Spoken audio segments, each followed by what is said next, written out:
Hello guys, and welcome to another video by GamesRageGaming. And in this video today I'm just going to be doing a countdown of the top 5 weapons to use within Dying Light. And before I start, I'd just like to say I'm currently Legend 250 in Dying Light, so depending on your Legend level your weapon damage will differentiate between different weapons. So to start off guys, it's the Bozak bow at number 5. So as you all should know, the Bozak bow has 4 different types of arrows. So you have electric, standard, incendiary and exploding. Now the biggest problem with the Bozak bow is when you go to join somebody else's session and they don't like you, they'll most probably just go ahead and explode you using the exploding arrows, and then they'll just leave you there to die. And overall the Bozak bow doesn't actually do that much damage considering it's a DLC weapon, so that's why it's got number 5 in this GamesRageGaming countdown.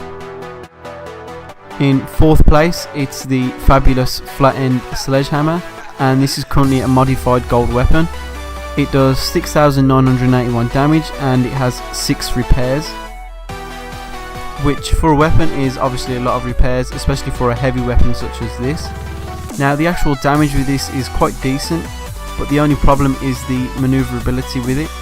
So the problem is you will have to swing like 2 seconds before the zombies actually come at you, and most of the time you'll probably be backing off or running away from the zombies.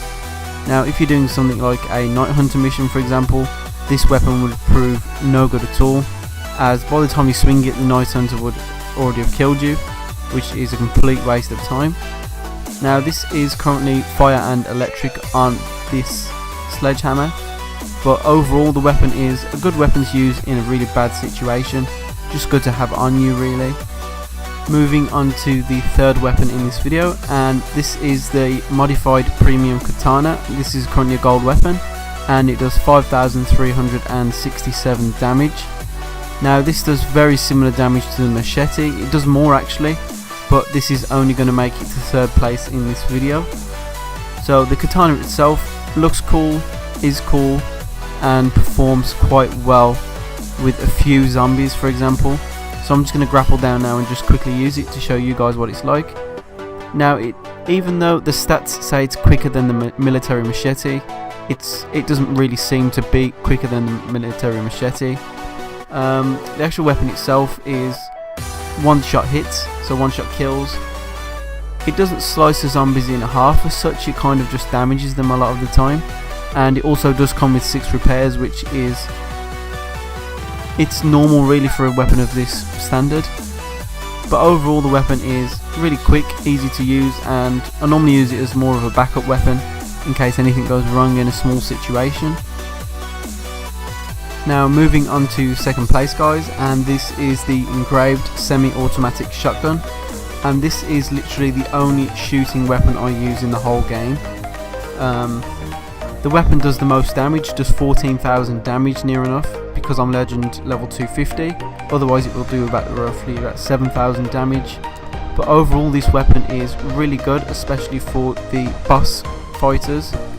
So if you're having any problems, just use one of these on the bosses and they'll die straight away, normally within 1 or 2 shots, straight to the head. This is really good for small situations or when you're really in trouble. And it's also good against night hunters, especially when you're going hunting for bolter liver or bolter tissue or whatever you want to go hunting for. This you will probably use in most missions if you get hold of it, and it's also the most fastest reloading shotgun which you can get in the game. Overall the weapon is, you know what I mean, it looks kind of cool. This isn't a DLC weapon, so anybody can get it even if you haven't got the enhanced edition or the following DLC. So that's another upside to it as well. But yeah, overall try it out and you'll never go back. And if you've been watching so far, you've finally made it to the number 1 weapon, and this is the legendary military machete, and this is currently the rainbow machete, and as you can see it just outperforms all the other weapons depending on what situation you're in. This is my most commonly used weapon and it comes with 3 repairs. It does less damage than the katana, it just does around about 5,300 damage, whereas the katana does around about 5,600. but if you actually play the game through all the side missions and normal missions, then this is the weapon you will most commonly use.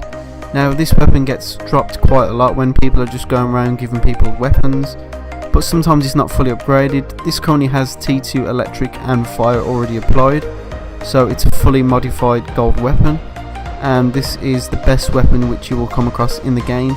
It's not a DLC weapon, so you can get it even if you haven't got the following or any types of DLCs for Dying Light. But all of these weapons are really personal preference, and maybe one of you guys have got a different best weapon which you use. If you have, just leave a comment down below, let me know, and maybe we can talk a little bit more about weapons in Dying Light, you never know. If any of you guys are looking for any controller grips or any kind of skins for any of your consoles, then just head over to fatalgrips.com and enter the discount code GamesRageGaming for 10% off everything. But other than that guys, I hope you enjoyed the video, and if you did, please don't forget to leave a like, comment and subscribe.